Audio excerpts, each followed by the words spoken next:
Bien-aimés, synchronisez-vous avec la vision de Dieu. 2 Corinthiens chapitre 5 verset 18 nous dit: Et tout cela vient de Dieu, qui nous a réconciliés avec lui par Christ et qui nous a donné le ministère de la réconciliation. C'est important. Certaines personnes vivent en poursuivant leur propre intérêt égoïste, sans se synchroniser avec la vision de Dieu. Quelle est la vision de Dieu? C'est que les hommes parviennent à la connaissance de la vérité. 1 Timothée chapitre 2, verset 4. Par conséquent, connectez vos rêves à son rêve et purifiez vos motivations avec son amour. Gagner les âmes devrait être une motivation absolue et la force motrice de votre vie. Vous êtes d'abord chrétien avant d'être politicien, enseignant, banquier, étudiant, etc. Alors, accomplissez votre appel dans l'évangile. Que l'expansion du royaume de Dieu soit votre première passion.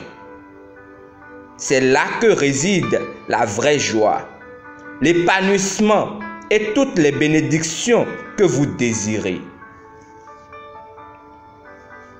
Il y a une profondeur en Dieu, une dimension de joie et d'épanouissement que vous ne connaîtrez jamais tant que vous n'aurez pas fait en sorte que votre vie compte dans le fait de gagner les âmes.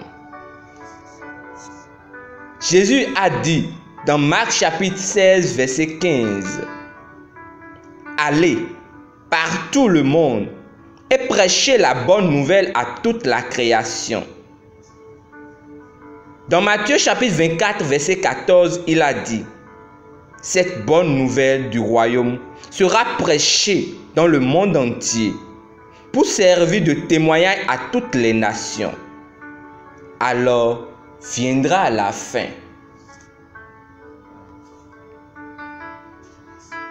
L'instruction de porter le message du salut jusqu'aux extrémités de la terre n'était pas seulement pour les pasteurs et les évangélistes, mais pour tout chrétien. Vous êtes un ministre du Nouveau Testament. 2 Corinthiens chapitre 3, verset 16. Porteur de la bonne nouvelle du salut.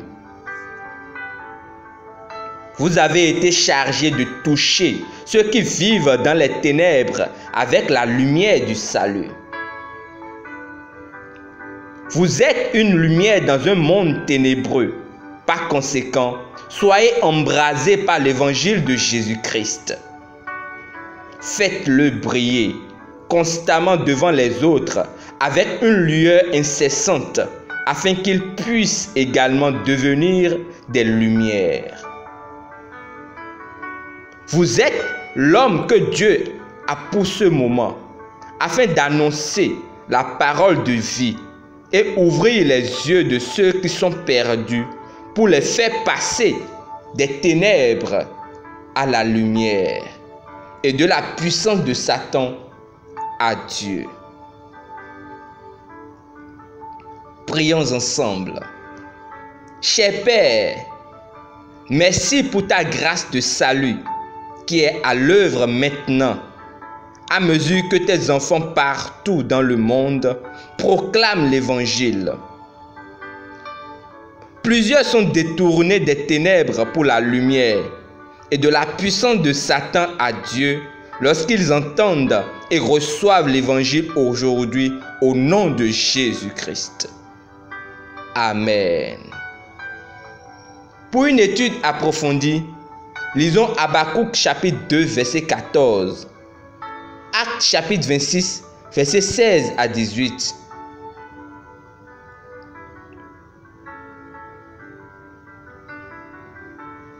pour la méditation de la Bible sur un an. Lisons Romains chapitre 8, versets 18 à 39. Et le psaume chapitre 70 au 73. Pour celle sur 2 ans, lisons Luc chapitre 13, versets 10 à 21.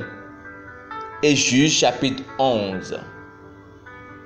Demeurez richement bénis. Amen.